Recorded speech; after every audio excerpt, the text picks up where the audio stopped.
नमस्कार, स्वदेश न्यूज के खास प्रोग्राम जनता मांगे जवाब में आप सभी दर्शकों का स्वागत है। आपके साथ मैं हूं एसपी त्रिपाठी। घाटी में धारा 370 को खत्म हुए 3 साल से ज्यादा का वक्त बीत चुका है, लेकिन इस दौरान क्या बदला और क्या नहीं, ये बड़ा सवाल है। केंद्र सरकार और बीजेपी की बात करें तो उसका दावा है कि कश्मीर का माहौल थोड़ा बहुत नहीं बल्कि बहुत बदला है। आतंकवाद पर लगाम लगी है, लोगों को जमीन का अधिकार मिल रहा है, व्यापार और रोजगार ने रफ्तार पकड़ी है, लेकिन विपक्ष इन तमाम दावों को खोखला साबित कर रहा है। जम्मू कश्मीर की क्षेत्रीय पार्टियां हों या फिर कांग्रेस समेत अन्य राष्ट्रीय दल, इनका ये कहना है कि कश्मीर में अब भी कुछ नहीं बदला है, बल्कि हालात पहले से भी ज़्यादा खराब हुए हैं। टारगेट किलिंग बढ़ने से लोगों में डर का माहौल है, कोई सुरक्षित नहीं है, आतंकवाद बढ़ा है। इतना ही नहीं, विपक्ष लगातार ये भी कह रहा है कि बीजेपी जनता से जो भी वादे कर रही है वो सिर्फ चुनावी है, उनका हकीकत से कोई वास्ता नहीं है। खैर, किसके आरोपों में सच्चाई है और कौन झूठ बोल रहा है, ये जनता अच्छे से समझ रही है। लेकिन इस बीच अब जब केंद्रीय गृह मंत्री अमित शाह मिशन कश्मीर पर हैं, तो सवाल ये उठ रहा है कि उनके दौरे से बीजेपी यहाँ कितनी मजबूत होगी। घाटी के लोगों को क्या क्या मिलेगा, जो सौगातें केंद्र सरकार देने जा रही है उसका भारतीय जनता पार्टी को कितना फायदा होगा। इसके अलावा कांग्रेस से अलग होकर डेमोक्रेटिक आज़ाद पार्टी बनाने वाले गुलाम नबी आज़ाद को लेकर जम्मू कश्मीर में क्या माहौल है, अब हम इसी को समझने की कोशिश करेंगे जनता मांगे जवाब में। आज के मुद्दे मिशन कश्मीर में।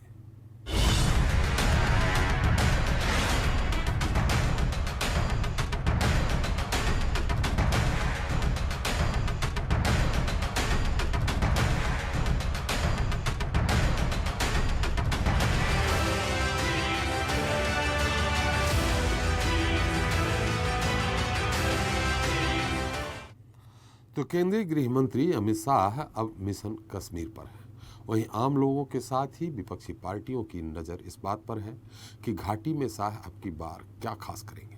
वैसे कयास ये लगाए जा रहे हैं कि शाह घाटी में कोई बड़ा दांव खेलकर बीजेपी की सियासी जमीन को मजबूत कर सकते हैं, लेकिन वो कौन सा ऐसा दांव खेलेंगे, ऐसे कौन से ऐलान करेंगे जो विपक्ष को कमज़ोर और जनता को खुश करेगा। बड़ा सवाल तो ये भी है। इसके अलावा एक और अहम सवाल ये है कि महबूबा मुफ्ती, फारूक अब्दुल्ला, उमर अब्दुल्ला और नई पार्टी बनाने वाले गुलाम नबी आज़ाद धारा 370 की समाप्ति के बाद घाटी में कितने असरदार साबित होंगे, उन्हें जनता कितना पसंद करती है। चलिए इन अहम सवालों का जवाब जानने की कोशिश करें। उसके पहले शाह के कश्मीर दौरे से जुड़ी एक रिपोर्ट देख लेते हैं।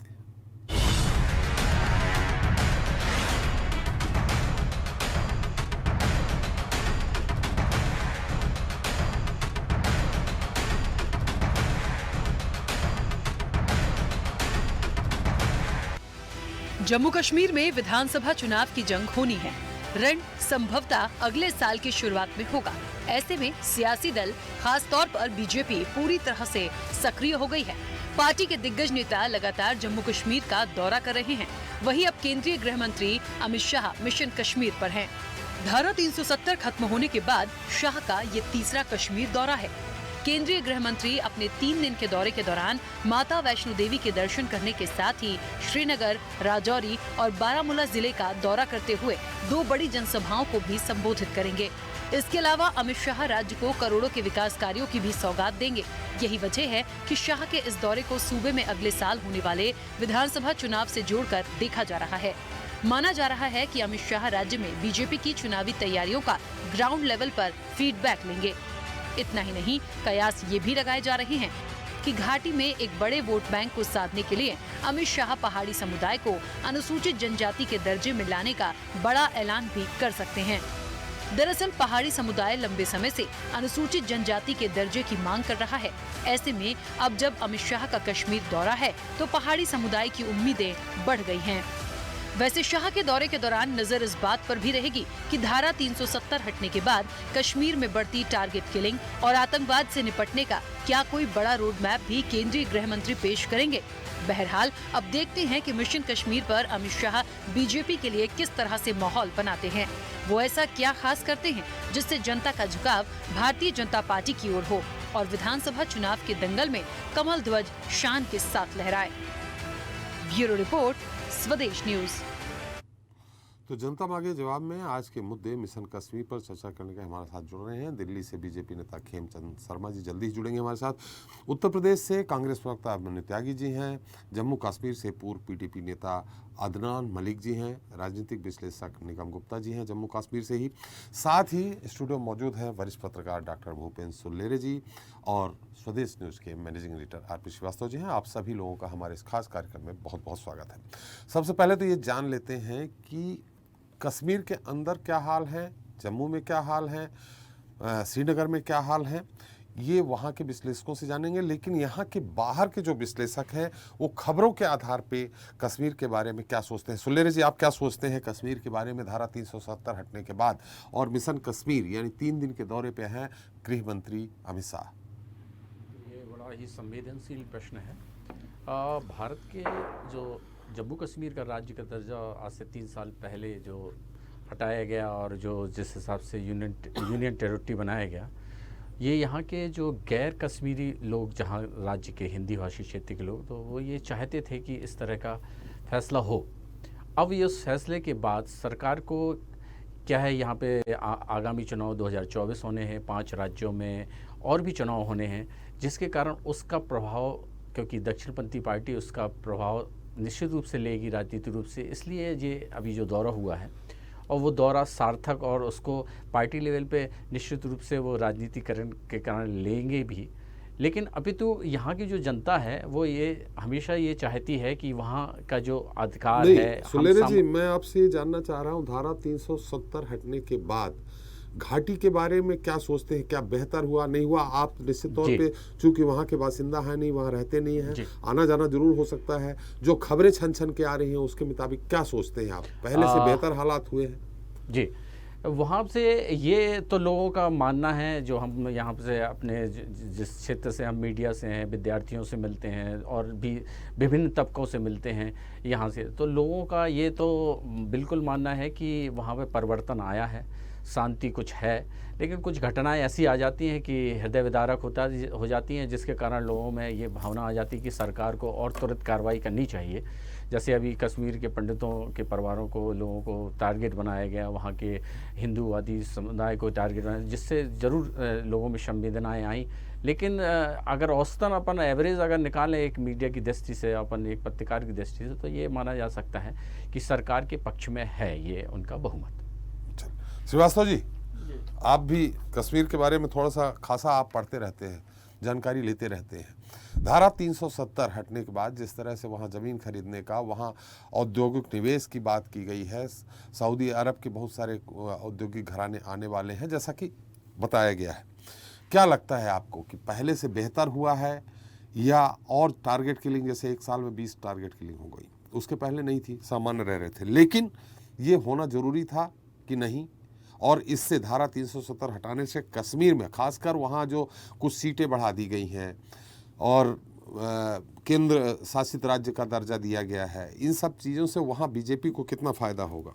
देखिए त्रिपाठी जी, जहाँ तक धारा 370 हटने के बाद की स्थिति है और जो हम लोगों को जहाँ तक जो परसेप्शन आता है, चूँकि वो पूरा का राष्ट्रपति शासन है और दूसरी सबसे बड़ी बात है कि वहाँ पर जो है पूरी आर्मी कंट्रोल कर रही है। निश्चित रूप से आप ये देखेंगे कि जो हमारा यहाँ से बैठ के परसेप्शन है कि पहले से हालात बेहतर हुए हैं। अब रही बात है कि कितने बेहतर हुए हैं वहाँ के लोग बताएंगे, पहले एक बात तो ये। दूसरी सबसे बड़ी बात यह है कि आपने देखा होगा कि अमित शाह जो है धारा 370 हटने के पहले भी कश्मीर गए हुए थे जी। और उनका ये दौरा एक तरह से अहम माना जाता था और आने के बाद ये स्थिति आई कि वहाँ से धारा 370 हटाई गई। जहाँ तक मेरा मानना है कि जो बीच बीच में आतंकवाद पर लगाम लगी या नकेल कसी, उसके बीच में भी यदि आतंकवादी टारगेट किलिंग करते हैं त्रिपाठी जी, तो अब आप समझिए कि हमें यह नहीं मान लेना चाहिए कि वहाँ से आतंकवाद का सफाया हो गया या आतंकवाद का असर नहीं है। देखिए, डेमोक्रेसी बहाल करना है, भारतीय जनता पार्टी ने पहले भी कहा है, संसद में भी बोला है कि वहाँ पर चुनाव होंगे और वो राज्य में काफ़ी जो है इसके बाद जो स्थितियाँ बदलेंगी, वहाँ पर निवेश होगा। अभी इतना कोई बड़े पैमाने पर निवेश दिखा नहीं है, ये एक सबसे बड़ी बात है। तो मुझे लगता है कि जो अमित शाह लगभग हर बार आपने देखा होगा कि जैसे घाटी में अभी इनका दौरा हुआ है, तो इसलिए हो रहा है, हो रहा है कि उसके कई मायने। एक तो ये है कि भारतीय जनता पार्टी किसी के बैसाखी पर वहाँ सरकार नहीं चलाए, इसलिए उन्होंने टारगेट किया जम्मू कश्मीर को। आपने देखा होगा कि वहाँ के एक इंजीनियर हैं गुलाम अली, उनको राज्यसभा में भेजा, और वहाँ मतलब यह है कि जो रैली हो रही है उस तरह से मैकेनाइज हो रही है, बड़ी बड़ी घोषणाएं होंगी, और शायद जो आने वाला जो चुनाव है उस पर शाह का असर दिखेगा भी। कई राज्यों में हमने देखा है पिछले दिनों में, जैसे उत्तर प्रदेश को उन्होंने ये किया था, तो आज उत्तर प्रदेश में उनकी पूरी बहुमत की सरकार है। तो हमें लगता है कि जैसे पहाड़ी एरिया में भारतीय जनता पार्टी इतनी सक्रिय है, तो वहाँ भी जा कर के इस बार शाह का मिशन, तो हमें जहाँ तक लगता है त्रिपाठी जी, वो ये है कि वहाँ पर अपने दम पे सरकार बनाने की तैयारी है। और अमित शाह एक बड़े रणनीतिकार हैं भारतीय जनता पार्टी के, और जो करना चाहते हैं वो करने के लिए भरपूर अपना प्रयास भी करते हैं। चल, ये तो विश्लेषण रहा जम्मू कश्मीर से बाहर के जो विश्लेषक हैं उनका। निगम जी, आपका क्या विश्लेषण है? जो मैंने सवाल किया था 370 हटने के बाद और हटने के पहले। देखिए सर, ग्राउंड रियलिटी है। अगर मैं सच बोलूं तो थोड़ा सा हो सकता कुछ लोगों को बुरा लगे, लेकिन हकीकत के ऊपर डेवलपमेंट के नाम पे अभी जिस तरह के जो प्रोजेक्शंस दी गई कि इतनी इन्वेस्टमेंट आ रही है, यहाँ से आ रही है, 370 अगर मैं गलत नहीं हूँ तो 2019 में हटी थी। आज 2022 में हम बात कर रहे हैं, ये साल भी अब खत्म होने वाला है, बट पिछले 3 सालों में इन्वेस्टमेंट के नाम पे अभी कोई बहुत बड़ी इंडस्ट्री या बहुत बड़े इंफ्रास्ट्रक्चर जम्मू कश्मीर में जमीनी हकीकत के ऊपर अभी नहीं आए हैं। हाँ, ये जरूर है, वादे और दावे बहुत बड़े बड़े हो रहे हैं। हो सकता कुछ लोग इनके साथ एमओयू, मुझे लगता है स्पेशली जो हमारा कॉर्पोरेट सेक्टर है वो भी यहाँ पे ओपन में अभी इन्वेस्टमेंट नहीं कर रहा है। गवर्नमेंट के साथ कुछ एमओयू हुए हों तो वो पता नहीं, वो अनाउंसमेंट में हमने देखे हैं, बट जमीनी तौर पे अभी नहीं देखने को मिले हैं। जी नहीं, जैसा कि कहा गया है, बताया जा रहा है, आंकड़ों में बताया जा रहा है कि कश्मीर का खास ध्यान रखा गया बजट आवंटन में। केंद्र के 28,400 करोड़ रुपए औद्योगिक गतिविधियों को बढ़ावा देने के लिए बजट बनाया गया है। इसके साथ 2020-21 में उद्योगों के लिए 29,000-30,000 कैनाल लैंड बनाए गए हैं। क्या सही है? देखिए, ऑन पेपर्स क्या हुआ है ये, इसके बारे में तो सरकार बेहतर बता सकती है, बट ऑन ग्राउंड मैंने जैसे आपको साफ तौर पे बोला है, लैंड बहुत जगह। अभी एक इनकी पॉलिसी आई थी, हेल्थ केयर इन्वेस्टमेंट पॉलिसी, जिसके तहत इन्होंने अनाउंस किया जी अपोलो और कुछ बड़े ग्रुप कॉर्पोरेट हॉस्पिटल जम्मू और कश्मीर में आ रहे हैं, बट किसी भी हॉस्पिटल ने सरकार द्वारा बताई कि जमीन के ऊपर अस्पताल बनाने से मना कर दिया है। अभी तक किसी भी हॉस्पिटल ने वहां पे, क्योंकि थोड़े दिन पहले मुझे मौका मिला किसी 1-2 डिपार्टमेंट से प्रॉपरली इसको चेक करने का, और यही पता चला कि अभी सिर्फ बातें हो रही हैं, किसी ने आके यहाँ पे इन्वेस्टमेंट की शक्ल में कुछ अभी लगाया नहीं। क्या उसकी वजह ये नहीं हो सकती कि जिस तरह से टारगेट किलिंग हो रहा है, अगर बाहर के लोग आएंगे, निश्चित तौर पे वहाँ के कश्मीर के लोग नहीं चाहेंगे कि बाहर के लोग यहाँ प्रवेश करें, यहाँ बिजनेस जमाएं, उसके डर से यह सरकार की योजनाएं बहुत अच्छी नहीं है, उनको सुरक्षा नहीं दे पा रही इस कारण। एक्चुअली क्या है कि सरकार जो सबसे बड़ा दावा करती है कि हम सिंगल विंडो सिस्टम के ऊपर काम करने जा रहे हैं, बट जो सरकारी तंत्र है अभी भी उसी तरीके से काम कर रहा है। डिपार्टमेंट्स में ये सरकार के अगर कोई नुमाइंदे सुन रहे हो, मैं उनके भी नोटिस में लाना चाहूंगा, डिपार्टमेंट्स में सिंक्रोनाइजेशन नहीं है। सपोज आज किसी ने अगर यहाँ पे एक कॉर्पोरेट हॉस्पिटल बनाना है, जमीन लेने के लिए उसको इंडस्ट्री डिपार्टमेंट के साथ टाई अप कर दिया गया। इंडस्ट्री डिपार्टमेंट उसको अपनी जो लैंड सर्टिफाइड की गई है उनमें से दिखाता है जी इनमें से ले लो।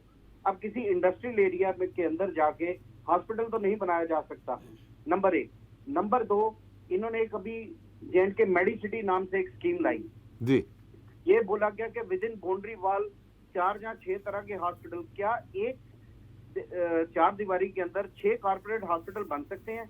मुझे नहीं लगता ऐसी मिसाल कहीं हिंदुस्तान में दी गई है। जो सबसे बड़ा कारण मैंने देखा है, डिपार्टमेंट सिंक्रोनाइज नहीं आपस में। यहाँ तक आपने एक सवाल किया जी target killing, of course Kashmir को लेकर इसका हो सकता है, अगर हम जम्मू और कश्मीर की बात करें तो 250-300 किलोमीटर का एक डिफरेंस भी है। बट कश्मीर में ये सुनने में आया, यहाँ तो उल्टा सुनने में आया कि कश्मीर में शायद एक आधी कंपनी ने काम भी शुरू कर दिया है। बट साथ ही साथ जिधर मैं बात करूं, सरकार का जो कॉर्पोरेट सेक्टर का नहीं आना, उसका एक बहुत बड़ा कारण है। अनाउंसमेंट बड़ी ज्यादा है, बट जमीनी हकीकत के ऊपर डिपार्टमेंट में वो जो सिंगल विंडो सिस्टम है, ईज ऑफ डूइंग बिजनेस है, उसकी कमी बड़ी ओपनली दिखाई दे रही है। Being a local resident of Jammu and Kashmir, हमने भी ये देखी, हमने भी कई लोगों से बात की जो लोग आना चाहते हैं, बट जब डिपार्टमेंट में जाते हैं तो डिपार्टमेंट के बड़े अफसर कहते हैं ये हमारा काम नहीं है, उस डिपार्टमेंट का काम है। जब उस डिपार्टमेंट में जाते हैं वो कहते हैं कि इस डिपार्टमेंट से अभी कोई कम्युनिकेशन नहीं आई। ये बहुत बड़ा एक अभी तक असमंजस सा बना हुआ है यहाँ पे, क्योंकि वर्क कल्चर तो वही पुराना ही चल रहा है ना। अभी वर्क कल्चर में कोई नई इंप्रूवमेंट देखने को नहीं मिली। चल और वास्तविकता जानने के लिए अदनान साहब के पास चलते हैं। अदनान साहब पूर्व पीडीपी के लीडर भी हैं। अदनान साहब, मेरी आवाज आ रही है आपको? जी जी बिल्कुल आ रही है। अदनान साहब, सवाल वही है कि क्या धारा 370 यानी अगस्त 2019 के बाद का कश्मीर और उसके पहले का कश्मीर, क्या अंतर पाते हैं आप? अंतर तो काफी है, बहुत ज्यादा अंतर है। पहले 2019 से पहले एक पॉपुलर गवर्नमेंट थी, अब पॉपुलर गवर्नमेंट नहीं है जी। अब सेंटर की डायरेक्ट यहाँ मुदाखलत है। जब एक पॉपुलर गवर्नमेंट को हटा के अगर आप सेंटर की वो ले आएंगे तो उससे लोगों के अंदर एक रोष पैदा होता है, और जो डेवलपमेंट वर्क की बात कर रहे हैं या फेस की बात कर रहे हैं, ये तभी पॉसिबल होता है जब एक पॉपुलर गवर्नमेंट हो। लोगों के मुद्दे होते हैं, लोगों की बुनियादी कुछ चीजें होती हैं। इसमें कोई शक नहीं है कि गवर्नमेंट ऑफ इंडिया ने 2019 के बाद मिलिटेंसी को एक बहुत बड़ा झटका दिया है, जिससे एक मिलिटेंसी में एक बहुत बड़ा एक फर्क आया है। एक्सेप्ट अगर मैं ये टारगेट किलिंग्स को अगर थोड़ा कुछ देर के लिए नजरअंदाज करता हूँ, बहुत बड़ा एक फर्क पड़ा है जम्मू कश्मीर में जी। मगर जब तक ये इलेक्शंस नहीं करवाते, गवर्नमेंट को इस सिचुएशन को काम करने में भी 2019 के बाद 2022 तक 3 साल लगे। अभी भी इलेक्शंस को लेके कोई पक्का नहीं है कि इलेक्शन हमारे कब होंगे इसके अंदर। तो आप जब आप एक स्टेट को दर्जा उसका घटा देते हो, आप उसको यूटी कर लेते हो, तो आप खुद अंदाजा लगाओ एक स्टेट के साथ क्या उसका बजट सिस्टम होता है, क्या उसके साथ फैसिलिटीज होती हैं जो लोग एंजॉय करते हैं इसके अंदर जी। आप मेन अभी इसमें देखें, अभी जो सेंट्रल गवर्नमेंट जो है अभी एसटी स्टेटस के लिए लेके 2 कम्युनिटीज के बीच में आपस में वो हो गया है। एक पहाड़ी लैंग्वेज वालों को एश्योरेंस दे दी गई कि भाई आपको एसटी स्टेटस दिया जाएगा।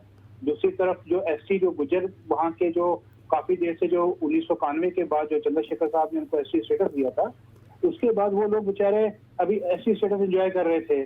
पहाड़ी वालों को 2020 में ऑलरेडी पहाड़ी स्पीकिंग पीपल को 4% रिजर्वेशन ऑलरेडी दी गई थी, मगर अब 2022 में अब फिर उनका एश्योरेंस होम मिनिस्टर साहब की तरफ से दिया गया कि आपको हम वो देंगे, क्या एसटी स्टेटस देंगे। तो ये क्या हो रहा है कि 2 कम्युनिटीज के बीच में आपस में एक बड़ा एक झगड़ा ये तैयार हो रहा है।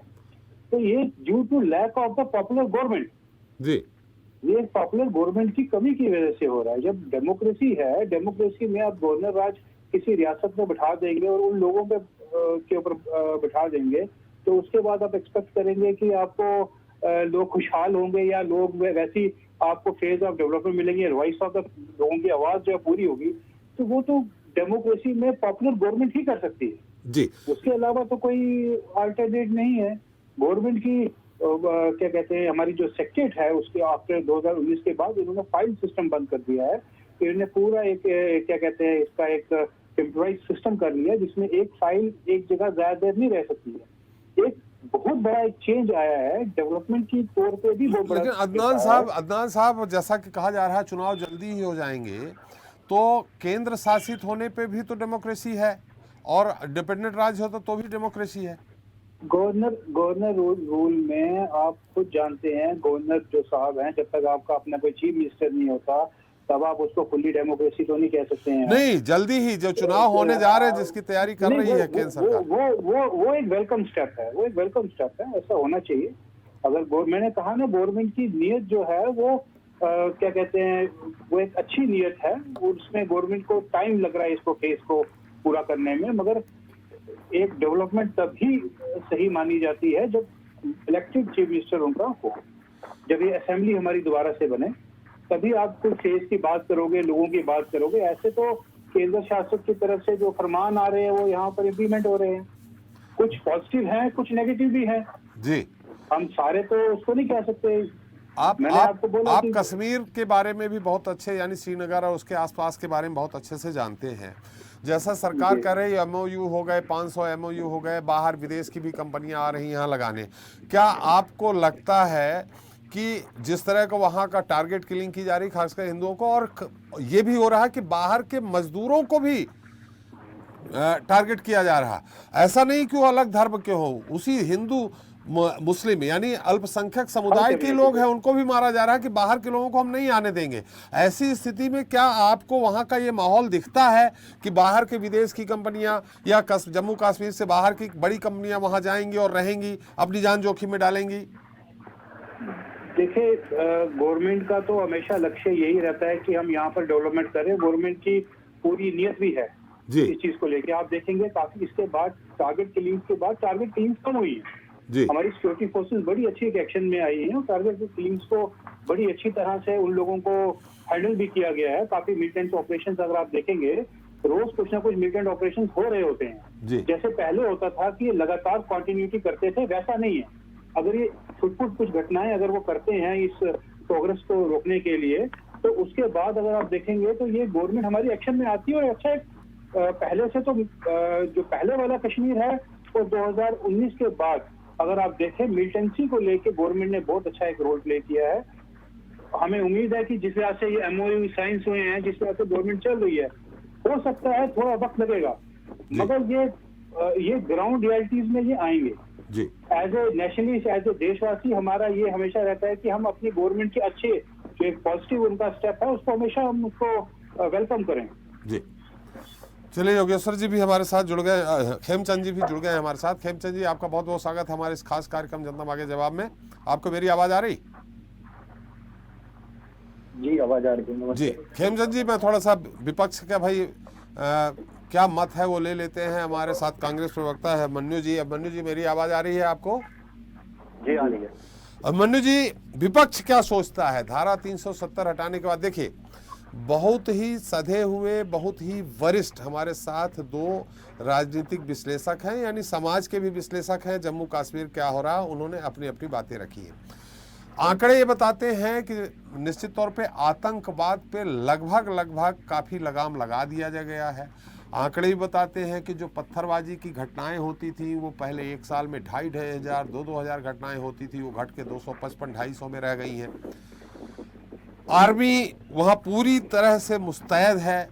और इन सब चीज़ों के बीच में अगर कश्मीर में डेवलपमेंट होने जा रहा, देखिए जैसा कि यथार्थ बता रहे हैं कि डेवलपमेंट अभी नहीं हो रहा ढंग से, कागजों में हो रहा है या हो रहा तो थोड़ा बहुत हो रहा, उसका एक माहौल भी होता है, भय का माहौल है, वहाँ धीरे धीरे दूर होगा। इन परिस्थितियों में विपक्ष क्या सोचता है केंद्र सरकार की नीतियों के बारे में जम्मू कश्मीर के मामले में खासकर? त्रिपाठी जी, आपको और पैनल में मौजूद सभी लोगों को नमस्कार, जय हिंद, वंदे मातरम। जी। देखिए, पिछले 8 साल से केंद्र में भाजपा की सरकार है। 2019 में जब इन्होंने धारा 370 को कमजोर किया तो बहुत बड़ी बड़ी बातें की। ऐसी बड़ी बातें जब GST लेकर आए तब की थी, ऐसी बड़ी बातें जब नोटबंदी लेकर आए थे तब की थी। अगर हम ह्यूमन डेवलपमेंट इंडेक्स के तौर पर इस सारी कार्रवाई को देखेंगे तो आज देखेंगे कि जम्मू कश्मीर में सबसे ज्यादा बेरोजगारी है, सबसे ज्यादा पिछड़ा राज्य है। जो वहाँ का लोकल टूरिज्म है वो चौपट हो चुका है। जिस तरह से भारतीय जनता पार्टी के लोग, जिस तरह से इनका IT सेल जो सरकार के खिलाफ जो भी आवाज उठती है उसको ये गद्दार साबित करते हैं। अभिमन्यु जी, थोड़ा सा मैं टोकूंगा आपको। अभिमन्यु जी, टोकूंगा। आपने कहा लोकल टूरिज्म खत्म हो चुका है। आप आंकड़े देख रहे होंगे, अखबारों में छप रहे थे, चैनलों में आ रहे थे कि इतनी मात्रा में इस बार टूरिस्ट पहुंचे हैं जो कभी जब 90 के पहले पहुंचते थे उससे भी ज्यादा। देखिए, मैं दोबारा से वो बात कहना चाहता हूँ, वो बहुत अच्छी बात है, इनके पास कुछ आंकड़े हैं, लेकिन टूरिज्म अगर हो रहा है और वहां पर जो रोजगार है लोकल लोगों का, जो कुटीर उद्योग है जैसे कालीन उद्योग है, क्या उनको बढ़ावा मिल पा रहा है कि नहीं मिल पा रहा? जो वहाँ ड्राई फ्रूट का जो धंधा करने वाले लोग हैं, जो वहाँ छोटे व्यापारी है, क्या उनको सचमुच में लाभ मिल रहा है इस टूरिज्म का? तो वो उस बात के मायने अलग होंगे। अगर सिर्फ सरकार को, अगर सिर्फ तेल कंपनी को, अगर सिर्फ ट्रांसपोर्ट कंपनी को, अगर बड़े होटल को लाभ हो रहा है तो ये अलग मामला है। देखिए, जिस तरह से इस सरकार में IT सेल जो भी आवाजें उठती हैं भाजपा के खिलाफ उनको गद्दार करार दे देते हैं किसान आंदोलन में देखा सब लोगों ने।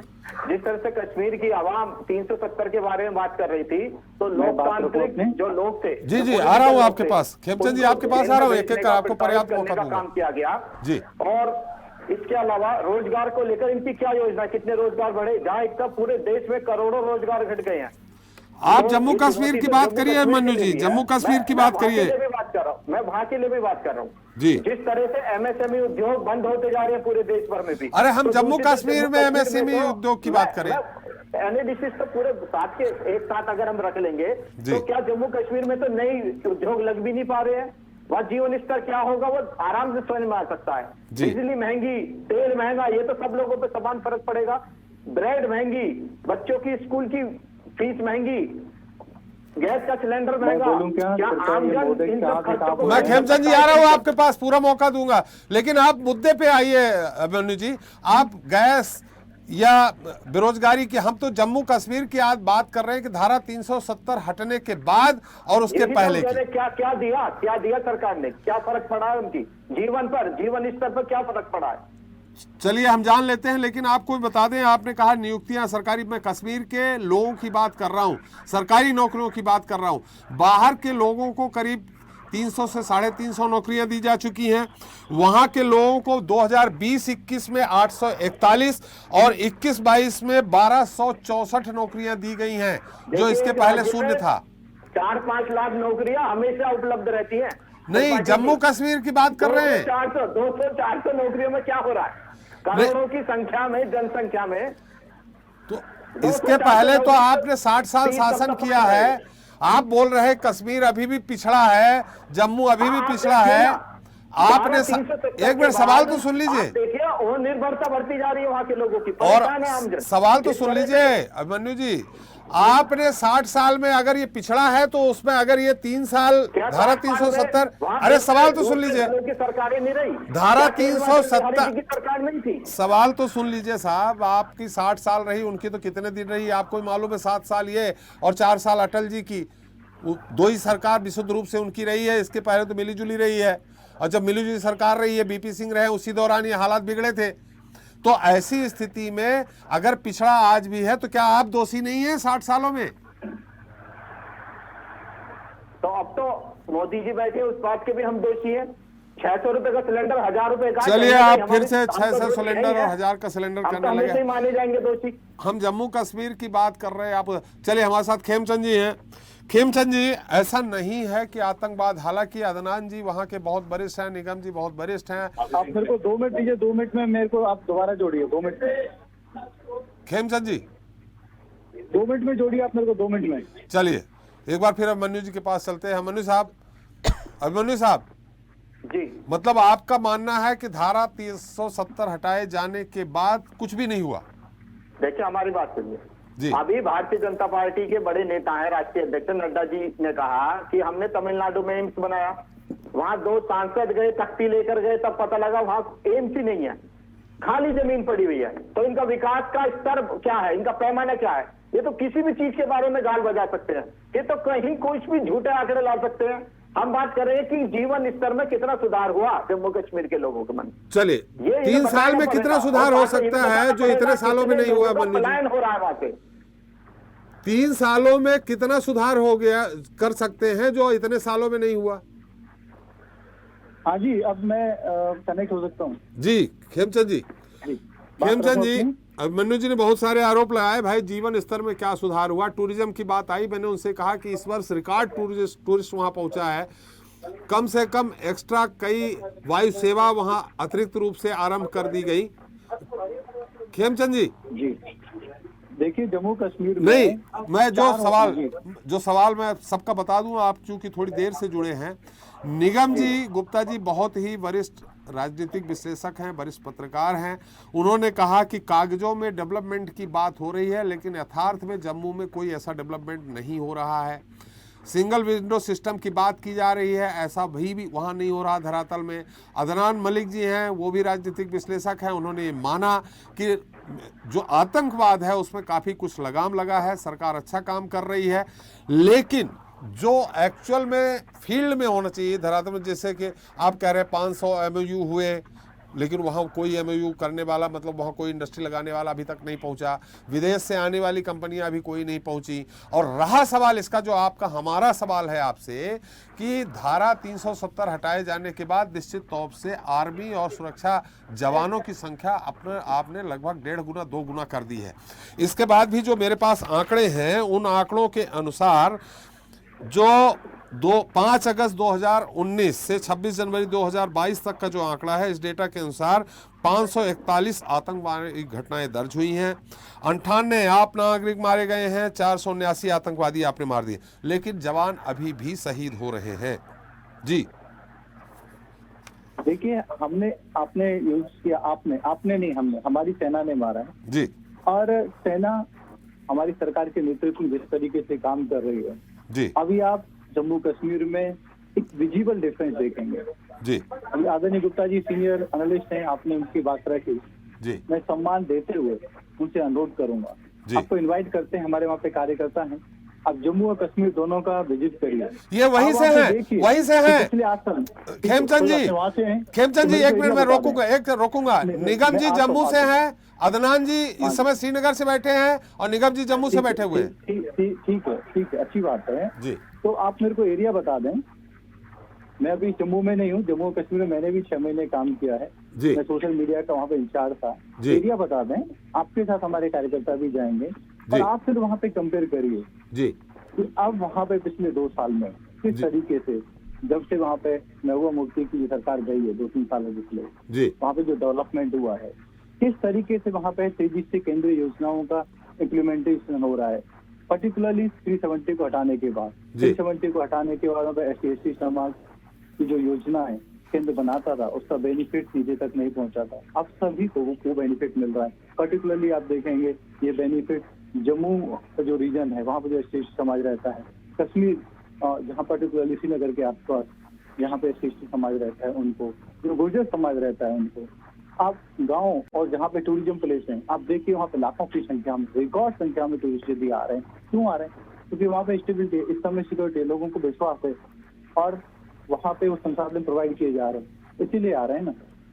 इसीलिए आज हम लोग वहाँ पे जो नेटवर्क है, जो इकोसिस्टम है, उसको खत्म कर पा रहे हैं। और वो इकोसिस्टम 3 स्तरीय इकोसिस्टम है, एक विदेशी आतंकवादी, एक लोकल वहाँ पे जो पॉलिटिशियन ब्यूरोक्रेट्स थे जिन्होंने एक नेक्सस बना रखा था, वो हर तरीके से चारों ओर से पैसा लेते थे, पाकिस्तान से भी, लोकल लोगों से भी एक्सेशन करते थे और केंद्र सरकार के पैसे को भी खा जाते थे।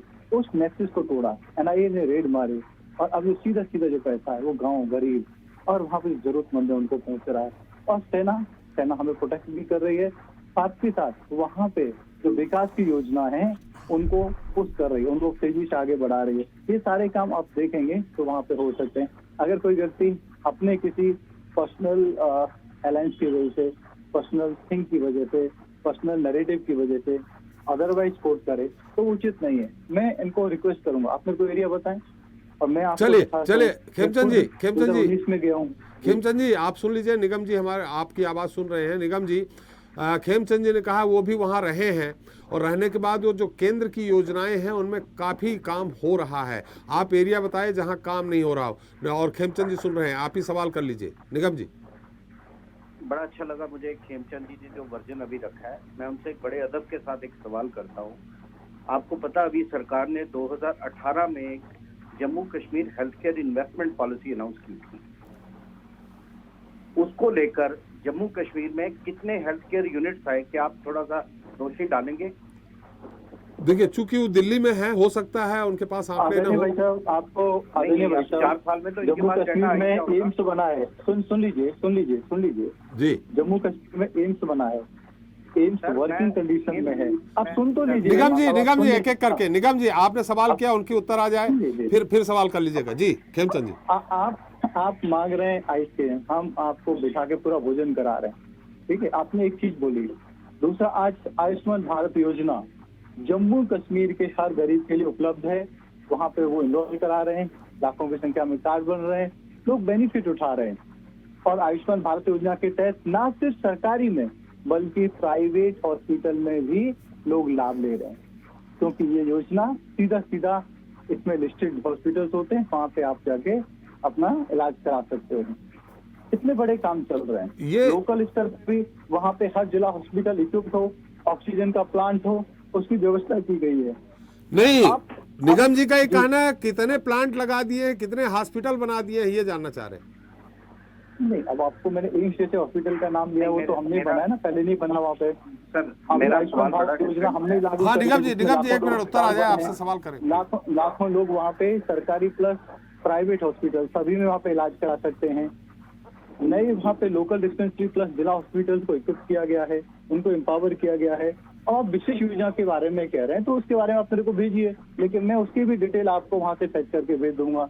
लेकिन जो काम हुआ है और जिसको लोग अप्रिशिएट चलिए खेमचंद जी एक और सवाल निगम जी का, फिर अदनान जी सवाल करेंगे जी। सर मेरा कोई नया सवाल नहीं है, पुराना ही सवाल है। आपने एक पॉलिसी लाई Jammu Kashmir health care investment policy, जो पॉलिसी बनी थी प्राइवेट इन्वेस्टर्स को अट्रैक्ट करने के लिए, और आप मुझे एम्स और आयुष्मान गिना रहे हैं। मैं ये पूछ रहा हूँ प्राइवेट इन्वेस्टमेंट कितनी आई? आपने पॉलिसी को अनाउंस किया, आपके यहाँ से ब्यूरोक्रेट डिफरेंट स्टेट्स में गए, प्राइवेट जो हमारे कॉर्पोरेट जगत के लोग हैं उनसे मिलने के लिए। उसको लेकर मेरा बड़ा अदब के साथ मैंने आपसे ये सवाल पूछा, आप मुझे एक इन्वेस्टमेंट बता सकते हैं जो आई है उस स्कीम के तहत? चलिए निगम जी देखिए आपने एक विशेष स्कीम के बारे में पूछा है, तो ये चर्चा जनरल थी, तो उसके बारे में डिटेल में फैच करके आपको बता दूं। लेकिन वहाँ पे जिस तरीके से प्राइवेट इन्वेस्टर्स प्लस बिजनेसमैन अपनी एक्टिविटी बढ़ा रहे हैं, वो धारा 370 से पहले नहीं थी। आज हर एक व्यक्ति वहाँ पे जमीन के रेट देखिए जम्मू में कितने बढ़ गए, अब जमीन के रेट देखिए कश्मीर में कितने बढ़ गए। क्यों बढ़े? अगर वहाँ पे प्राइवेट प्लेयर जाना ही नहीं चाहते, इन्वेस्टमेंट नहीं करना चाहते, खरीदना ही नहीं चाहते, रहना ही नहीं चाहते, वहाँ पे काम नहीं करना चाहते, तो जमीन के रेट कैसे बढ़ गए? जी, जमीन के रेट बढ़ने का मतलब सीधा है कि वहाँ पे प्राइवेट इन्वेस्टमेंट आ रही है, वहाँ पे जो इंफ्रास्ट्रक्चर है वो डेवलप हो रहा है, लोगों को विजिबिलिटी दिख रही है, लोगों को लग रहा है अगर वो इन्वेस्टमेंट करेंगे तो उसका रिटर्न मिलने वाला है। ये अपने आप में दिखाता है कि जम्मू कश्मीर में तेजी से विकास हो रहा है, प्राइवेट लोग भी वहाँ पे इन्वेस्टमेंट कर रहे हैं, सरकार तो कर ही रही है। चले खेमचंद जी हमारे साथ अदनान साहब भी हैं। अदनान साहब, जैसा कि सरकार का पक्ष है, दावा है कि पहले 370 के पहले और अब में बहुत अंतर है। जो केंद्रीय योजनाओं का लाभ वहाँ का आम नागरिक नहीं ले पा रहा था, उनको मिल रहा है। एक राजनीतिक जो दल है उनका एक नेक्सस बना हुआ था, जिनके बीच में जो भी योजनाओं का पैसा जाता था वो खर्च हो जाता था, बढ़ जाता था। आतंकवाद की घटनाएं कम हुई हैं, तो धीरे धीरे कोई भी अगर इतने सालों से अगर धारा 370 लगी है, इस तरह का माहौल वहाँ 90 से अभी तक बना हुआ है, तो ये सब चीज़ें धीरे धीरे घटती हैं, अचानक नहीं होती हैं। अदनान साहब क्या मानना है आपका? धीरे धीरे तो घटती है, मगर ये बात से मैं एग्री करता हूँ, हर चीज़ में एक टाइम लगता है उसको हैंडल करने में। मगर जितना स्कैंडल इनके टाइम पे अभी आप देखेंगे रिक्रूटमेंट पॉलिसी को लेके हुआ है, आप ये देखें अभी सब इंस्पेक्टर की जो जॉब निकली थी उसका लिस्ट निकली थी, तो सारी क्रैश हुई। FAA के स्टूडेंट्स थे जिन्होंने कैंडिडेट थे जिन्होंने सेक्शन के बाद उसकी हुई, JEE वाला था इनका, वो कैंसिल हुआ। इतना बड़ा स्कैंडल था जो अभी CBI इन्होंने प्रूव करने के लिए किया हुआ है। तो इतना ही कहना तो ठीक है, गवर्नमेंट को मान सकता हूँ कि गवर्नमेंट की नीयत दुरुस्त है, कुछ करना चाहती है गवर्नमेंट और कर भी रही है, मगर ग्राउंड रियलिटी पे लोगों को बेनिफिट्स नहीं पहुंच रहे हैं। अनएम्प्लॉयमेंट इतनी ज्यादा इस टाइम JNK में हो गई है, आप देखेंगे आए दूसरे तीसरे दिन यहाँ पर तो वो क्या कहते हैं जलसे और जुलूस हो रहे हैं, जो पहले पॉपुलर गवर्नमेंट में नहीं हुआ करते थे, होते थे मगर इस तर्ज पर नहीं होते थे। हर डिपार्टमेंट का आदमी मैक्सिमम अगर आप देखोगे, PHC के देखिए वो हड़ताल पे बैठे हुए, डेली विजर हड़ताल पे बैठे हुए, नीड बेस्ड लोग हड़ताल पे बैठे हुए। तो जब तक एक पॉपुलर गवर्नमेंट, जब पहले भी मैंने आपसे कहा था, एक पॉपुलर गवर्नमेंट नहीं आती, गवर्नमेंट कितना भी जोर लगा ले, ये ग्राउंड रियलिटी पे ये चीजें नहीं हो सकती। ग्राउंड रियलिटी पे जो बेनिफिट जो सेंटर का है वो नहीं पहुंच सकता। इसके लिए पॉपुलर लीडरशिप जरूरी है। दैट इज इंडिया तो एक डेमोक्रेसी के लिए मशहूर है पूरे वर्ल्ड में जी। इंडिया जैसी डेमोक्रेसी तो पूरे वर्ल्ड में कहीं हम मिलेगी नहीं आपको। जी जी। मगर वही जब ग्राउंड स्तर पे आपने यहाँ पर वो बनाए थे, क्या कहते हैं, DDC, आपने इलेक्शंस कराए, यहाँ पर चेयरमैन बनाए, आप देखेंगे उनको शो किया कि पावरें उनकी तो बड़ी हाई लेवल मिनिस्टरों के बराबर पावरें बताई, ये बताया कि क्या कहते हैं DC वगैरह उनको वो करेगा, मोबिलाइज करेगा, वो बेचारों को तो कोई पूछ नहीं रहा है। मतलब कहने में तो आपने उनको DDC इलेक्शन भी करवा दिए, ग्रास रूट लेवल पे लाने के लिए, मगर ग्राउंड पे नहीं है। तो ग्राउंड से अभी भी भारतीय जनता पार्टी बहुत दूर है। जी जी, कोशिश कर रहे हैं, वो ग्राउंड से बहुत दूर है। बहुत सारे प्रोजेक्ट्स उनके जो ये कह रहे हैं कि सेंटर से हम लाए, हमारे जम्मू में ग्राउंड रियलिटी में वैसे प्रोजेक्ट्स नहीं दिखाई दे रहे। हाँ, गवर्नमेंट ऑफिशियल्स में थोड़ा फेज का जो वर्किंग फेज है उसका थोड़ा एक फर्क पड़ा है पहले के मुकाबले। जी चलिए खेमचंद साहब, खेमचंद जी। जी जी जी, मैं वो नींद में आई जी। चलो थोड़ा पहले नीचे। हाँ जी, आवाज आ रही है आपको? हाँ आ रही है। अदनान साहब ने, अदनान साहब की बात सुनी आपने? मैंने सुनी, लेकिन अग्रवाल साहब, अदनान साहब, अदनान साहब, अदनान साहब, अदनान साहब की बात सुनी, लेकिन जो अब चल रही है रामायण और वो महाभारत की बात कर रहे हैं जी। वो नकार नहीं सकते। जिस तरीके से 370 को हटाने के बाद वहाँ पे पॉजिटिविटी आई है, जिस तरीके से वहाँ पे अत्याचार होते हैं, जिस तरीके से वहाँ पे लोकल एक नेक्सस बना हुआ था, लोकल पॉलिटिशियन का, ब्यूरोक्रेट्स का, और वहाँ पे जो आतंकवादी थे उनका, अलगावादियों का, और वो सारा नेक्सस गांव गरीब और जो जरूरतमंद लोग थे उसके पैसे को खा जाता था। उनके डेवलपमेंट का जो विकास का पैसा केंद्र सरकार से जाता था उसको पूरे को हजम कर जाता था। साथ के साथ वो उग्रवादियों को मदद करता था, उसको पूरी तरीके से खत्म कर दिया है। और उसकी वजह से ना सिर्फ गवर्नमेंट का बल्कि वहाँ पे जो प्राइवेट इन्वेस्टमेंट है तेजी से आगे बढ़ रहा है। और वही परिणाम है, हम देखते हैं कि वहाँ पे टूरिज्म बढ़ रहा है, वहाँ पे लैंड के रेट बढ़ रहे हैं, वहाँ पे हर जगह हैपनिंग हो रही है, वहाँ पे एम्स जैसे इंस्टीट्यूशंस आ रहे हैं, वहाँ पे नए नए आयाम पैदा हो रहे हैं। और ये सब चीजें आदरणीय मोदी जी के नेतृत्व में चल रही हैं। और हम लोगों ने ना सिर्फ जो आतंकवाद है उसको नकेल लगाई है, बल्कि उनके जो सहयोगी और उनका जो इकोसिस्टम है उसकी हमने कमर तोड़ी है। चलिए एक बार फिर से चलते हैं हम जो हमारे जम्मू कश्मीर से बाहर के हमारे राजनीतिक विश्लेषक हैं या समाज के वाले विश्लेषण कर सकते हैं, उनसे एक बार फिर पूछते हैं। आपने सुलेर साहब, आपने अदनान साहब की भी सुन लिया, निगम साहब को भी सुन लिया, मन्नू जी का खैर का पक्ष विपक्ष का अपना अलग मत होता है। जिस तरह खेमचंद जी ने सारी चीज़ें कही हैं, कितना क्या लगता है आपको सुलेर साहब की परिवर्तन दिख रहा है, हुआ होगा? देखिए क्या है, 370 जो भारतीय जनता पार्टी के मूल रूप से जब स्थापना हुई थी जभी उसके 3 एजेंडों में एक शामिल था। तो निश्चित रूप से उनकी संरचना जो है उसको राजनीति प्रेरित कहें या सामाजिक रूप से या राष्ट्रवादता के रूप से, वो उसके लिए तो प्रयास कर रहे हैं। लेकिन जो अभी वहाँ के 2 एक्सपर्ट लोगों ने बताया कि गुप्ता जी ने और अदनान साहब ने बताया, तो उन्होंने भी समालोचना टाइप की है कि उन्होंने कहा है कि परिणाम तो आ रहे हैं तो ग्रास रूट में। लेकिन ये बात तो बिल्कुल सही है कि जब तक वहाँ पे सत्ता में वहाँ के लोकल के राजनीतिक लोगों की भागीदारी नहीं होगी, जब तक वो सरकार वहाँ पे समीक्षित रूप से या सशक्त रूप से वो मतलब उनकी भागीदारी जब तक सुनिश्चित नहीं होगी कुछ नहीं कर पाएगी। तो ये तो बहुत ज़रूरी है कि जल्दी से जल्दी चुनाव कराएं, जल्दी से जल्दी उससे अच्छे परिणाम है वो वहाँ के लोगों को भागीदारी हो। लेकिन जो अगर पृष्ठभूमि पुरानी भी देखें तो वहाँ जो पीडीएफ की सरकार थी या नेशनल कॉन्फ्रेंस की जो सरकारें थीं, तो उनमें तो वास्तव में पहले जो भ्रष्टाचार के बहुत ज़्यादा मामले आए और उनको सरकार ने निकाला भी है।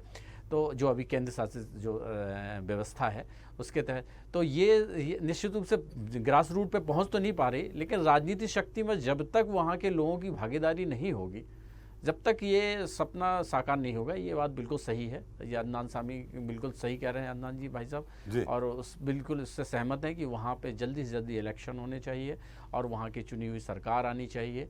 और सरकार आए और वो वहाँ जब सही हो जाएगा तो वहाँ के जो पैरामिलिट्री फोर्सेस हैं उनका मूवमेंट भी थोड़ा कम हो, पुलिस वहाँ जो बैकअप दे रही है तो उस बैकअप के कारण वो भी सशक्त हो और ये सब घटनाएँ उसी तरह से कम हो सकती हैं। श्रीवास्तव जी, अदनान साहब की बातों से जैसा लगा निगम साहब का मुझे ऐसा लगता है कई बार हम लोग इन मुद्दों पे बहस कर चुके हैं। जम्मू कश्मीर हम लोग यहाँ से एक समझते हैं, लेकिन वहाँ जम्मू बिल्कुल अलग है, कश्मीर बिल्कुल अलग है। कश्मीर में हालात बीजेपी सुधर सकते हैं, लेकिन जम्मू के लोग जो पिछली बार 25 सीटें जम्मू से 35 में से दे दी थी, 25 सीटें बीजेपी को, वहाँ माहौल थोड़ा हमें बहुत अच्छा नहीं दिख रहा। सिर्फ इस बात को लेकर कि गवर्नर रूल है और गवर्नर रूल होने के कारण सारा अगर डेवलपमेंट नहीं हो पा रहा, जो वादे किए गए हैं तो वो वादे न पूरे होने पर सीधे केंद्र सरकार पे बात आ रही। नहीं देखिए त्रिपाठी जी, जब वहाँ पर गवर्नर रूल है तो बात तो केंद्र सरकार पर ही जाएगी जी। वहाँ कोई ऐसी पॉपुलर गवर्नमेंट की बात जो कर रहे थे अदनान जी, कि वहाँ पर एक पॉपुलर सरकार होनी चाहिए ऐसी, जिसके माध्यम से जहाँ पर लोगों की भागीदारी हो, ये तो है नहीं। यहाँ पर तो सिर्फ और सिर्फ क्या मिलिट्री का उपयोग है और जो है वहाँ पर गवर्नर रूल है। तो यहाँ पर जो भी डिक्लेरेशन हो रहा है, जो सरकार घोषणाएं कर रही हैं, ज़मीनी स्तर पर लोगों से कनेक्ट करने की कोशिश कर रही है, तो ये तो जिम्मेदारी सरकार, केंद्र सरकार पर ही जाती है। और हमें लगता है कि इसका असर अब कितना होगा ये हम नहीं बता सकते, हम लोग यहाँ से बैठ के कयास नहीं लगा सकते। लेकिन जिस तरह से अमित शाह जी वहाँ पर पूरी तैयारी, पूरा जायज़ा लेने गए हैं और जो फीडबैक लेने गए हैं कि कहाँ क्या दिक्कतें हैं, तो उसके आधार पर ज़रूर अभी आने वाले 1 साल बाद जो चुनाव होगा तो हो सकता है केंद्र सरकार और भी ज़्यादा सक्रिय हो और लोगों तक बात पहुँच सके। एक बात, उन लोगों से कनेक्ट हो सके। दूसरी सबसे बड़ी बात यह है कि जो आपने बोला ना कि वहाँ पर इतनी सीटें, 25 सीटें जो है भाजपा को पिछली बार मिली थी। हाँ, लेकिन आप देखिएगा ना कि जिस तरह से ये राजौरी और पुंछ इलाके में जा रहे हैं, तो सोचते हैं कि वहाँ तो मिली है, और भी जगहों पर सीटों को किस तरह से मैनेज किया जा सके जी। और वहाँ पर ग्राउंड लेवल पर जो आज अभी ये जो चर्चा चल रही है कि वहाँ के पहाड़ के लोगों को SC ST का दर्जा देने वाली बात जो करी जा रही है, ट्रम्प कार्ड है। हाँ, ये ट्रम्प कार्ड उनका है और लोगों को कनेक्ट करने की बात है।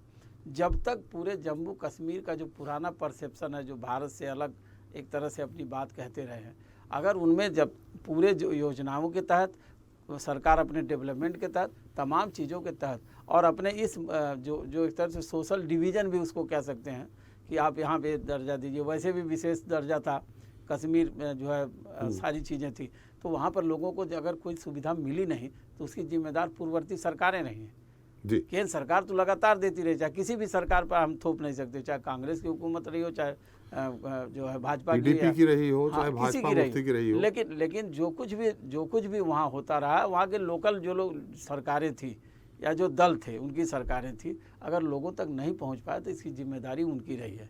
केंद्र सरकार हमेशा एक कोशिश कर रही है, वर्तमान सरकार हो या पूर्ववर्ती सरकार हो जी। अब दूसरी सबसे बड़ी बात यह है जो मैं कहना चाहूँगा कि ये जो पूरी सियासी व्यवस्था है जिसमें अमित शाह जी दौरे पर जा रहे हैं, बहुत सारी चीज़ों का जायज़ा लेंगे और वहाँ से फीडबैक लेकर के वहाँ क्या करना है और अगले चुनाव तक क्या प्रक्रिया अपनाएंगे, ये उनका पूरा प्रयास रहेगा। जी निगम जी, मैं आपके पास आऊँगा, अंत में ये जानने का प्रयास करेंगे जो आज आ रहा है कि जो पहाड़ी लोग हैं उनको सामान्यतः ST का, शेड्यूल ट्राइब का दर्जा दिया जा सकता, दे भी सकते हैं। लेकिन एक बार अभिमन्यु जी के पास, अभिमन्यु जी अभी खासकर जो हमारे राजनीतिक विश्लेषक बैठे हैं का जम्मू और श्रीनगर से, उनका भी ये मानना है कि पहले और अब के अंतर काफ़ी हो गया है, डेवलपमेंट हो रहा है। केंद्र सरकार जो पैसा देती थी वो वहाँ के जो क्षेत्रीय, चूँकि विशेष दर्जा था, क्षेत्रीय दल थे, वो उन तक नहीं पहुंचा पाते थे, उसमें केंद्र सरकार का क्या दोष है? और इस बीच में आपकी केंद्र कांग्रेस की भी पूर्ण बहुमत के साथ कई बार सरकार रही है जम्मू कश्मीर में।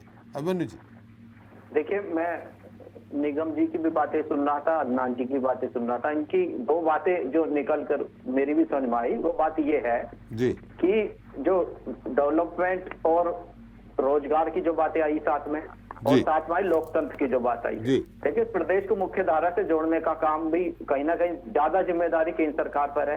साथ में पिछले दिनों इनकी महबूबा मुफ्ती जी के साथ सरकार भी रही थी, ये सारी चीजों को जानते हैं। उसके बावजूद भी वो प्रदेश क्यों पिछड़ता जा रहा है? रोजगार के साधन क्यों नहीं बन पा रहे हैं? रोजगार घट क्यों रहा है? और अभिमन्यु जी, मुफ्ती जी के साथ कितने दिन सरकार रही और आपका कितने दिन तक राज रहा? आप फिर भी कह रहे हैं पिछड़ता जा रहा। इन 60-70 सालों में ही पिछड़ता गया पूरा जम्मू कश्मीर, कि अभी 2.5-3 साल में पूरा पिछड़ गया? ये तो लगातार इनकी सरकार में सबसे ज्यादा पिछड़ा है ना, पूरा देश पिछड़ गया इनकी तो राज में। इस तरह से बात होगा पूरे देश में, सब लोगों को दिख रहा है। खेमचंद जी आपके पास आऊंगा, अभिमन्यु जी की बात आ जाए, खेमचंद जी आपके पास आऊंगा। खेमचंद जी तो अपनी सरकार की बताएंगे अलग से, लेकिन ये तो पैकेजिंग अच्छी करते हैं, इनकी योजनाओं में तो कुछ होता भी नहीं है। जी चलिए, और कुछ कहना है अभिमन्यु जी? नहीं जी, हमें बस यही समाप्त करता हूँ। जी जी जी, खेमचंद जी। हाँ जी, ये देखिए कौन सी बातें करते हैं, कौन सी अर्थव्यवस्था को देखते हैं, कौन से आंकड़ों को देखते हैं, मेरे को नहीं पता। आज विश्व की बड़ी बड़ी अर्थव्यवस्थाएं स्ट्रगल कर रही हैं, वहाँ पे 13 से 14% तक का वहाँ पे इन्फ्लेशन है। हमारे पड़ोसियों की जो अर्थव्यवस्था है वो फेल हो रही है। उस समय भारत की अर्थव्यवस्था 13.5% गति से आगे बढ़ रही है और ये कह रहे हैं कि हम पिछड़ रहे हैं। कैसे पिछड़ रहे हैं? आज कोई भी गरीब भूखा ना अरे 80 करोड़ उसकी लोग- व्यवस्था की गई है। और ये कह रहे हैं राशन कि भाई मिला हम 80 पिछड़ करोड़ रहे हैं। लोगों को। आज आयुष्मान भारत के शर्मा जी 80 करोड़ लोग मुफ्त राशन पे लाइन में लगे हुए हैं। अब मन्नू जी आपने अपनी बात समाप्त कर दी है, अब उनकी सुन लीजिए। मैंने आपसे पूछा, आपने कहा मेरी बात समाप्त हो गई। ठीक है, ठीक ये है। आपको दिखाता है आज हम इंडिजीनियस अपने हथियार बना रहे हैं और उनको हम एक्सपोर्ट ना सिर्फ इंपोर्ट कर रहे हैं बल्कि एक्सपोर्ट कर रहे हैं। ये आज हो रहा है। आज जो असंभव चीजें थी वो संभव हो रही हैं। आज हमारे हर सेक्टर में मजबूती है। आज हम इंडिजीनियस 5G टेक्नोलॉजी लॉन्च कर पाते हैं और विश्व के जो अग्रणी देश हैं उनमें हम शामिल होते हैं। और आज हमें टेक्नोलॉजी के लिए किसी के सामने हाथ नहीं पसारने पड़ते, बल्कि हम टेक्नोलॉजी देने को तैयार रहते हैं। आज हमारे पास अपने 5G इक्विपमेंट्स हैं। 6G के लिए हम लोगों ने पेटेंट फाइल कर दिए हैं। हमारे पास पेटेंट है। Now we are working for 6G technology. ये आज की सरकार के अंतर्गत हो रहा है। चलिए, अभी हम आज जम्मू हम कश्मीर की बात कर रहे हैं। खेमचंद जी, अपन वहाँ की बात मैं करें। वही बता रहा हूँ कि जम्मू कश्मीर कोई अलग नहीं है। जब ये सारे विकास के कार्य हो रहे हैं, इसका सीधा सीधा पॉजिटिव इम्पैक्ट जम्मू कश्मीर में आ रहा है। और जम्मू कश्मीर का जो युवा है, जो लोग हैं, देखिए खेमचंद जी, अभी अदनान मलिक साहब ने कहा है कि आपने बहुत अच्छा काम किया है। पंचायत चुनाव भी कराए हैं। एक मिनट सुन तो लीजिए, सवाल तो सुन लीजिए। पंचायत चुनाव भी कराए हैं, लोग जीते भी हैं, लेकिन वो काम नहीं कर पा रहे। ऐसा नहीं है, काम कर रहे हैं। पहले वो बिल्कुल काम नहीं कर पा रहे थे। अभी भी कुछ कठिनाइयां हैं, लेकिन जबरदस्त तरीके से काम चल रहा है। हजारों लोगों की लीडरशिप बाहर निकल के आई है, एक्चुअल लीडरशिप बाहर निकल के आई है, और जो स्थानीय लीडरशिप है वो निकल के आई है। और जो भ्रष्ट लोगों का जो नेक्सस था उसको तोड़ा गया है। और ये लीडरशिप जो गांव में सरपंच बने हैं, प्रधान बने हैं, वो लीडरशिप भविष्य में MLA बनेंगे, MP बनेंगे और जम्मू कश्मीर को आगे ले जाएंगे। और देश की प्रगति में जम्मू कश्मीर का एक महत्वपूर्ण योगदान रहेगा। मेरे को ऐसी पूरी उम्मीद है। चलिए, अगली बार खेमचंद जी तुम मिलेंगे, फिर सवाल करेंगे, तो ये जरूर मैं जानना चाहूंगा कि कितने वहाँ औद्योगिक केंद्र लग गए। 1 भी, 2 भी, 3 भी, जम्मू में नहीं, कश्मीर में, घाटी में कितने लगे हैं, इस पे जरूर बात करेंगे। हमारे साथ निगम जी एक बार फिर चलते हैं। निगम साहब, जिस तरह से जैसा कि वो पहाड़ी में बसे लोगों को ST का दर्जा दे सकती है केंद्र सरकार, इसका चुनाव में कितना असर पड़ेगा निगम जी? देखिए सर, पहले मैं 2 चीजें आपके नोटिस में बड़ी अच्छी डालना चाहूंगा जी। कि जम्मू कश्मीर में जैसे आपने प्रोग्राम शुरू किया, आपके प्रोग्राम का आज का शीर्षक यही था कि 317 हटने के बाद जी क्या फायदा हुआ जम्मू कश्मीर को। तो पहले ये बीजेपी के जो हमारे नेता थे जो बोल रहे थे यहाँ पे जमीनों के रेट हैं अभी साथ में हैं, मैं ये कह रहा था, तो मैं उनको ये बताना चाहता हूँ कि जम्मू कश्मीर को भारत के साथ जो जोड़ने का एफर्ट बीजेपी ने किया है, ये बहुत बढ़िया एफर्ट है, ये काबिल तारीफ है। लेकिन इसके डिसएडवांटेजेस अगर हम आपको यहाँ बता रहे हैं as a citizen of Jammu and Kashmir, तो प्लीज उसको बड़े ध्यान से सुने। कुछ जगह पे जब काम नहीं होता तो वो सरकारों पे बात उठती है। यहाँ एक मैं मुहावरा जोड़ना चाहूंगा, गोदाम भरे हैं बोरों से, खाने को एक दाना नहीं। आपने बड़ी अच्छी ओपन डोर ग्रोथ और डेवलपमेंट करी, प्राइवेट इन्वेस्टर्स के लिए आपने स्कीम्स लॉन्च करी, वो स्कीम्स कितनी इम्प्लीमेंट हो रही है उसके ऊपर आपका कोई जैसे मॉनिटरिंग मैकेनिज्म है, चेक एंड बैलेंस, उसकी बात करें। आप अपनी खामियां सुनने का एक मादा रखें अपने अंदर। आपने 1 नेशन 1 कॉन्स्टिट्यूशन स्लोगन लाया, बड़ा वेलकम स्टेप है, हम उसके साथ खड़े हैं। जैसे अदनान जी बोल रहे थे कि आपने ये नहीं, हम ये नहीं बोल रहे कि आपने काम नहीं किया, लेकिन क्या जो आपने स्कीम्स लाई हैं वो इम्प्लीमेंट हुई है कि नहीं हुई है उस पर आपने, अगर आयुष्मान भारत की बात करें, आपने पूरे हिंदुस्तान में लाया, सिर्फ जम्मू कश्मीर के लिए नहीं लाया। अब आपने जो सवाल किया पहाड़ी गुज्जर बकरवाल को जो आप स्टेटस देने की बात कर रहे हैं, इससे पहले आप फॉरेस्ट राइट एक्ट लाए थे जम्मू कश्मीर में, उसमें उनको एडवांटेज मिला। पॉलिटिकल रिजर्वेशन के लिए आपने उनको एडवांटेज दिया। इस तरह एक कम्युनिटी को डिवाइड करके उनको एडवांटेज देके मुझे नहीं लगता कि बहुत ज्यादा हम नेशन ग्रोथ में कंट्रीब्यूट कर सकते हैं जी। ऐसा कहीं ना कहीं अगर एक सेक्शन को, सोसाइटी को आप सिक्योर कर रहे हैं तो दूसरे सेक्शन को आप इनसिक्योर भी करते हैं ऐसा करने से। अगर मैं बात करता हूँ साउथ इंडियंस की, आप देखो कितना अच्छा कल्चर है वहाँ पे, कोई भी अपने नाम के आगे शर्मा, गुप्ता, वर्मा ये सब नहीं लगाता वहाँ पे, वो अपने पिताजी का नाम जोड़ेंगे। मैं ये एक मिसाल दे रहा हूँ, जरूरी नहीं है कि हो सकता वो गलत भी हो सकते हैं, बट एक ये है कि नेशन ग्रोथ में वो चीजें होनी चाहिए कि सोसाइटीज को डिवाइड नहीं करना चाहिए। अगर आप पॉलिटिकल विनरेबिलिटी की बात करें, इंस्टेबिलिटी की बात करें, वो कम हुई, बेटर सिस्टम आया, बेटर फैसिलिटीज आई।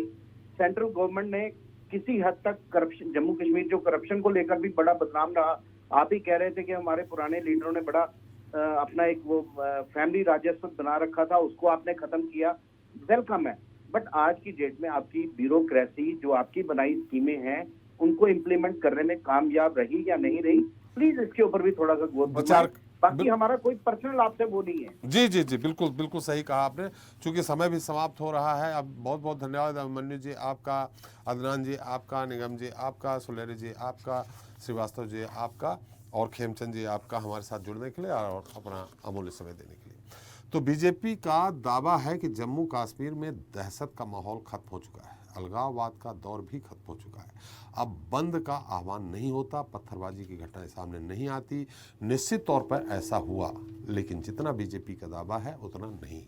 हाँ, पिछले कुछ समय में देखें तो टारगेट किलिंग की घटनाएं बढ़ी हैं। इसी साल अब तक करीब 20 लोगों को मौत के घाट उतारा जा चुका है, जबकि धारा 370 की समाप्ति के बाद 100 से ज़्यादा जवान शहीद हुए हैं।